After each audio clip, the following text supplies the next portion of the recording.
G'day everybody, my name is Penelope Schoeman and today we're meeting with Estelle Koch.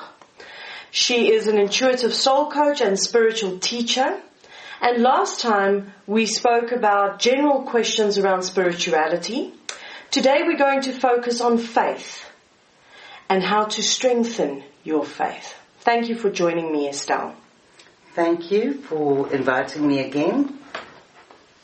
So, Estelle, what is the difference between faith and belief? I would imagine that is a very good question to ask given our last session where we spoke quite a bit about spirituality and religion. For me, belief is something which is very strongly linked to religion. In religion, we are working with something that we have been taught. We are holding on to beliefs which have been handed down and beliefs that we have made our own. Beliefs can be changed a lot easier than faith. Beliefs are also easier for us to hold on to because a lot of people have practiced them. We see them in action. Beliefs we see in action a lot more in terms of the things that we do or do not do, the things we are allowed according to our religions or not allowed, the way we practice our religion. Faith is a very different story. Faith is belief on steroids. Beliefs are something that we have come throughout our life to believe. Faith is a knowingness. It is something that is deep within your bones. It is the fabric upon which your life is built. It is something that no one can teach you. Faith cannot be taught. Faith can be challenged, just as beliefs can. And it very often is. And very often you will hear people say that they don't really have faith. What is interesting, though, is your people who claim to be atheists very often will say, I do not believe in anything. And the interesting thing is that atheists are not necessarily people without faith. They are people who do not believe in what has been taught or handed down. Faith is something that you can strengthen. It is something that you can work on developing maybe. But it certainly is not something that you gain and let go. It is something that is so absolutely inbred in us. It is our DNA. It's part of our DNA. It is part of our soul. Faith truly is that which is our soul in action. So how would you then go about strengthening your faith? You know, very often people will say to me, God has turned their back, his back, or her back, or its back on them. Where people feel that they have been let down, where things have happened in their lives. And it's quite interesting how we will very often link the negative things, the sadness, the disappointments in our lives to our relationship to and our faith. The big thing in terms of faith is to start living, as I mentioned in our previous talk, to start living with gratitude. Now, very often people will say that you must keep a gratitude journal. Many people do. In fact, and it's a very good practice, by the way, to keep a gratitude journal. The thing is that when you do this, people will say at the end of the day, I'm thankful for my home, I'm thankful for my family, I'm thankful for having a good job. But it's the real things, it's the fabric of life that we need to become grateful for. It's starting to say, thank you for that message. Thank you for that prompting. Thank you for the feeling I had that I should not enter into that agreement. Thank you for being able to look in the mirror and see myself beyond the masks that I wear.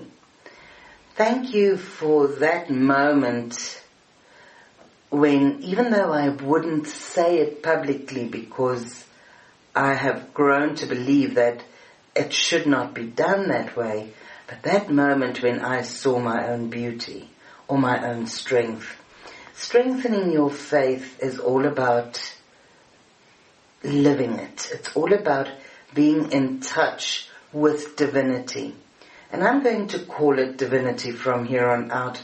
As I mentioned before, every person has a different way of exercising their faith. And some people will speak of God, some people will speak of Jesus. And that is not relevant at this moment in time for me, who it is that you consider divinity. But the divine force that is that which your faith is in. So practicing faith is absolutely being in communication. You know, in our personal relationships, the most crucial aspect is communication. Yet, in our spiritual relationships, we flounder and we seek and we don't really know where to go to get our answers. Prayer is and will always be the cornerstone of faith. It is true that not all our prayers are heard. Well, no, all our prayers are heard. We have been told this by various people who have undergone near-death experiences, where they are shown how our prayers are recorded. But not all our prayers are answered. And when we step back from our ego desires, it makes quite a bit of sense. Because if every one of our prayers had been answered throughout the years, I think we would look very different. Definitely. And so would the world around us. So that is important to understand, that we can pray, we can ask whatever it is that we need. But that which is in accordance with our soul and our highest good, and the highest good of all that we engage with, that is what will manifest. The thing to understand is that prayer is a way of speaking to God or to the divine. Prayer is not just sitting there and making all your needs known. Prayer has to become a way of communicating. When you're driving in your car, speak to the divine. Does not matter who you are, as I said earlier, who you are directing it at. But know that. Make your needs known. The needs not necessarily material, although that too, but spiritually. That which your soul needs, that which your soul seeks, talk about it. Talk about it in your head, in your psyche, for it will be heard. Most importantly, however, is to gain insight in how to listen.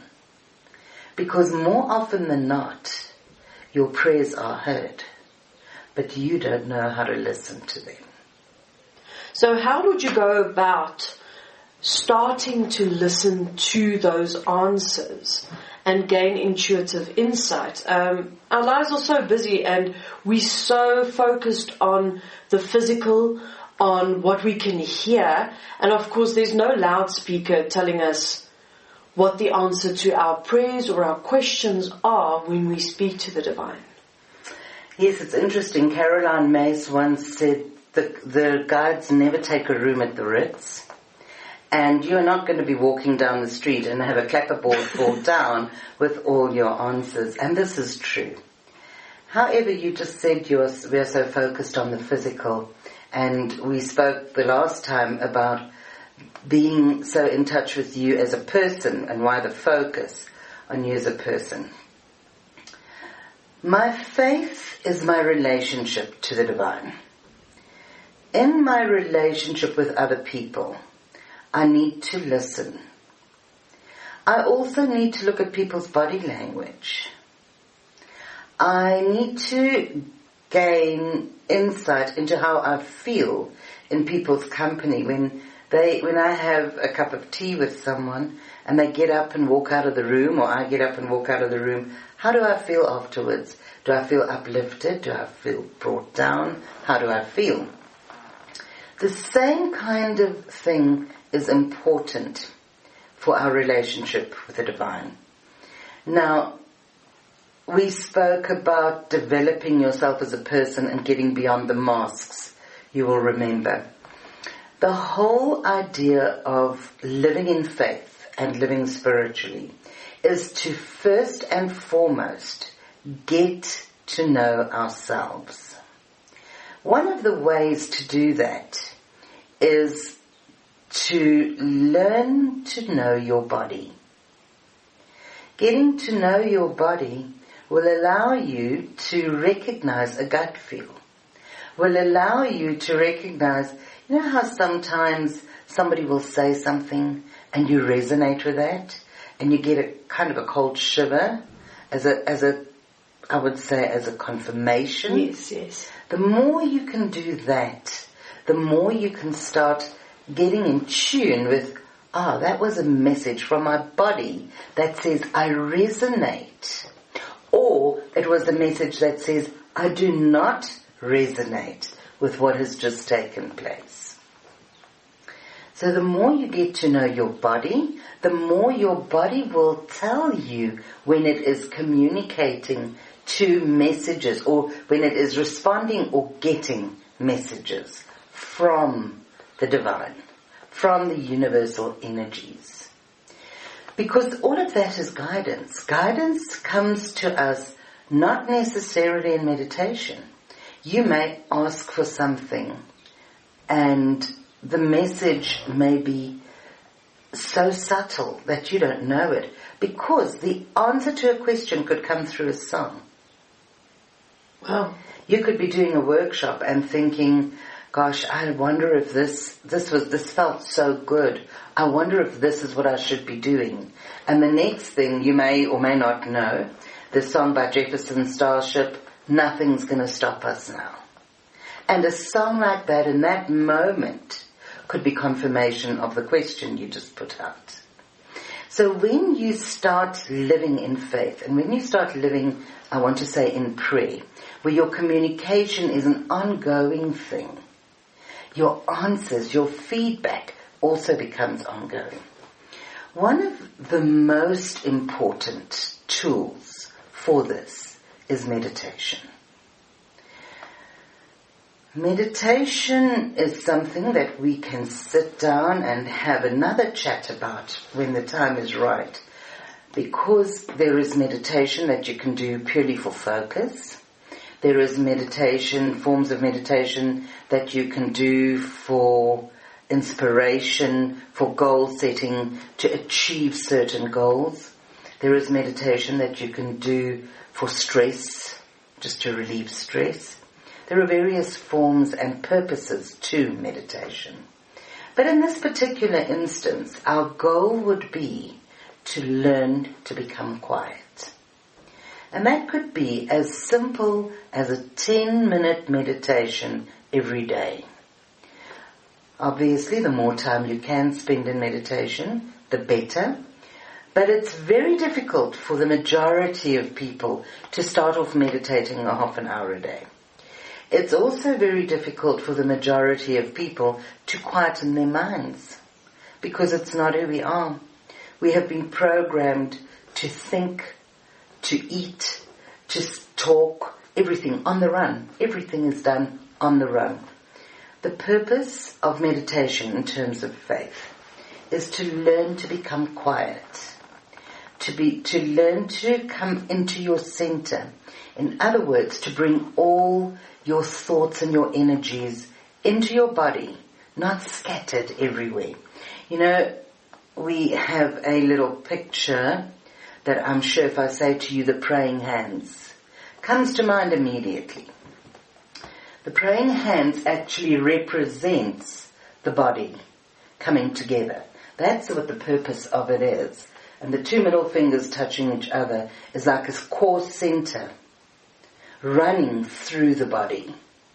And when you bring your hands together in prayer, in the olden days, that was to bring the intent to bring your energy into your center.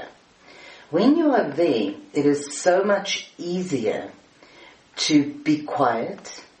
It is so much easier for you to actually know your questions. Because your mind is not everywhere. Your mind is not all over the place. Now you can pray. And more importantly, now you can become silent. Because your answers may not come during that meditation.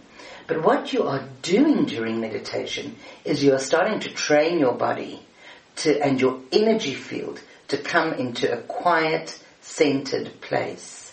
So that when the answers do come, in whichever ways they may present themselves, you will be open to hearing it. Wow. That is quite profound, I would say. Sure. So, how would you lift your vibration, just in general? Well, lifting your vibration is a different story, but it is completely linked to the meditation process. Because in lifting your vibration, you are going to find it easier to meditate. Having said that, meditating will help you to lift your vibration. We live in a world of vibration, of frequencies, and there are many things that are of a lower frequency. Things that are of a lower frequency are the things on the base level, and you can look at the food pyramid, you can look at a rainbow, which starts at red. You look at the colors of the rainbow, red, orange, yellow. You take the music scale, it starts with do, re, mi. That resonates with the different colors of the rainbow. So we're just going to use the rainbow for now. And if you're familiar with the chakra system, you will know that the colors of the various chakras, or the energy systems in the body, the energy centers, all go according to the same pyramid, shall I say, of colors, or order of colors.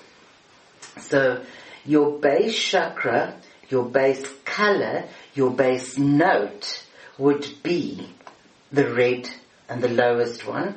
And that deals with day-by-day survival, deals with the things that we have to deal with every single day.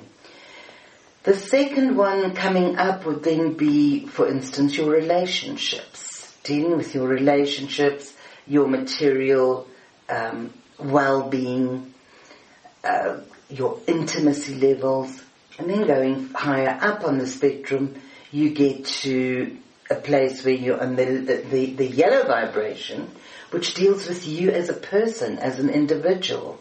So you're coming up from being part of a tribe to being part of a smaller tribe to being the individual. And the denser energy of the tribe is a heavier feeling, heavier vibration. So you want to lift out of that. And the more you come out of that, you will then get to the heart center. Now when you get to the heart, the more ethereal qualities of the greens and the blues and then the violet colors, that is a higher vibration. When you're working in that frequency, it's very different.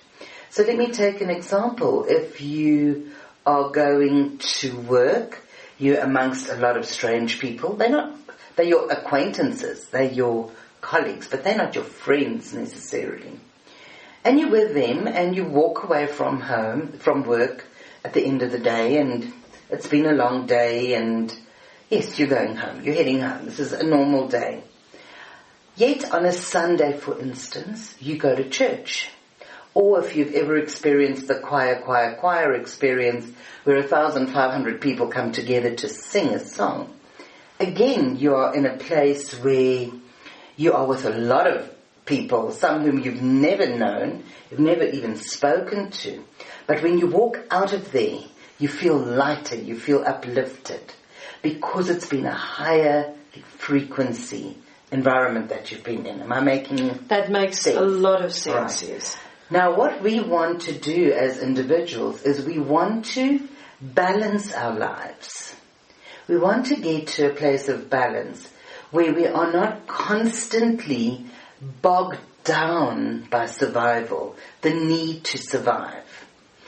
On the other hand, we also do not necessarily want to live in the highest spectrum of spirituality, where we are like monks who are dedicating our lives to just, I often say, peeling carrots and going on, which is not really fair, because their lives are dedicated to the highest good of all. But for us in daily living, we need to do things that will get us to a place of balance, where we are not just living to survive, where we are operating from a place of living in grace, as I mentioned before. We do that, once again, as I mentioned, with gratitude. Becoming grateful for all the little things. But in order to be grateful, I must be mindful. And that is what living in the moment that everyone speaks about now, it has become the buzzword. Living in the moment is all about. It does not mean I have to deny what has gone before. It does not mean I have to pretend tomorrow is not going to happen. But it does mean that when I am sitting here speaking to you, I am hearing your questions. You are hearing my answers. We are engaging with one another. And more importantly, we are engaging from the heart. Because when you engage from the heart, you are engaging from a place of spirit. You are engaging from a place of center. The heart is much more at the center of who you are. The heart is non-judgmental. The mind is judgmental. So we need to start getting out of the mind and into the heart. On an intellectual, emotional level, I'm going to say to you, we need to become discerning. We need to become discerning in the sense that we can say, this does not work for me. I do not approve of smoking marijuana for me. Smoking marijuana is neither good nor bad, because that is judgment. But discernment says it is not for me. It is not good for me. So, to look at another person is to say, oh, that is such a bad person, or that's such a good person. No, look at that person and say, for me being with that person is not good. Or for me being with that person is really wonderful and uplifting. It's not about that person. It is about my interaction with that person and how it feels to me. Because how I feel about a person does not make them good or bad. So it's stepping away from judgment and living with discernment. Which is why I come back to my relationship with me. The next thing is I need to work on a relationship with my body. My body is the temple. My body is the physical manifestation of my soul. And I therefore need to heal my relationship with my body.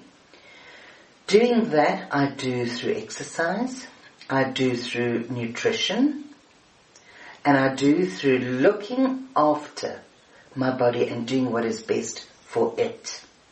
So once again, I have to come back to my relationship with me. Now, many of us have got bodies that are not the ideal, certainly not what you would get in Men's Health or Fitness South Africa. But we need to come to a place, irrespective of who and what, of how we look, where we can say, this is my body. I brought this in with me. My life, my circumstances, whatever it is, has brought me to a place where this is the body I'm living with. But in order for me to live more spiritually, I need to start honoring this body, and in doing so, I will heal whatever I need to in that body. And if there is an issue, an illness, anything like that, that I cannot heal, I need to once again honor my body for the lessons that it is bringing to me and for the teacher that my body is to me. However, looking at my body nutritionally, with exercise, with good sleep, all of those things help to lift the vibration because it allows my energy, my blood, my body fluids to flow better. And the better my energy within my body flows and moves, the better my ability to hear and feel and sense what I need to. Wow. So how would you go about to live spiritually? Right, I think pretty much your question about living spiritually is summarizing what we discussed during the last podcast and today. How would I go about living spiritually? First and foremost, I would go to a place where I can work on loving and accepting myself. Accepting that I am a divine being, that I am a miracle. When we look at our bodies, when we look at our lives, there is so much that we take for granted. And we are our own starting point. We are the place where we engage with spirit. So that is the first thing, is to learn to love, or firstly to accept and to love ourselves, and then to honor that. And we honor that by being the best person we can be. We honor that by being someone who people want to be around. Not because they necessarily like us, but because they respect us. Because if you respect yourself, others will too. Others who understand. Those who do not, that is their journey. Your only responsibility in this lifetime is for yourself as an adult. There's a very big difference when you have children in the world. But the only adult in this lifetime that you are accountable for is yourself. And the best way to live and be accountable for yourself is to live by understanding that you're a divine being and to strive every day to be that. Now, that sounds pretty egotistical. Very selfish. Very selfish. But when you start doing that, you cannot help but become humble. Because when you start living in grace, and when you start living in gratitude, you realize how wonderful the gift of creation that is lived through you is. You realize how wonderful the gift of creation that you are allowed to experience in nature, the amazing phenomena in nature. You understand how big that is and how very blessed you are to be able to partake and to be a part of that. So, yes, it does sound egotistical and selfish, but it is up to you to make your life the best you possibly can. So You would do that by creating an interactive relationship with Spirit or the Divine, whatever you call the Divine, through prayer, through meditation, but also by understanding, first and foremost, that every other person is also a divine being, and treating them as that. Treating every other person as an aspect of the divine, and honoring and respecting them as that, and treating other people as you would truly want to be treated. That is the first thing. The second thing on a very practical level is to restore your relationship with your body by getting enough sleep, by eating nutritious food, by giving your body that which it needs, by treating it if it needs medical attention, by exercising, by doing whatever you need to do in order to be as healthy as you possibly can, and in order to manage whatever you may have to deal with in your body. Then the next thing would be to honor your relationships with the people around you, to become the kind of person who inspires healthy relationships. Not by becoming a yes person, not by being what other people want you to be, but by standing very quietly in your center and honoring who you are, and allowing the people who are in alignment with that into your life, and setting clear and healthy boundaries with those who do not live in alignment with who you are. You do not want to necessarily lock people out, but you may want to keep them within or without certain boundaries. So those would be the major things, but the last thing that I would like to say to you is that you would strive to have a healthy relationship with money. Because money is an energy, and money is something that has become something that is frowned upon, especially by the New Age movement. But when you start understanding that money is an energy, and it is one that reflects your value that you put on yourself, then you cannot but strive to have a healthy, balanced relationship with money.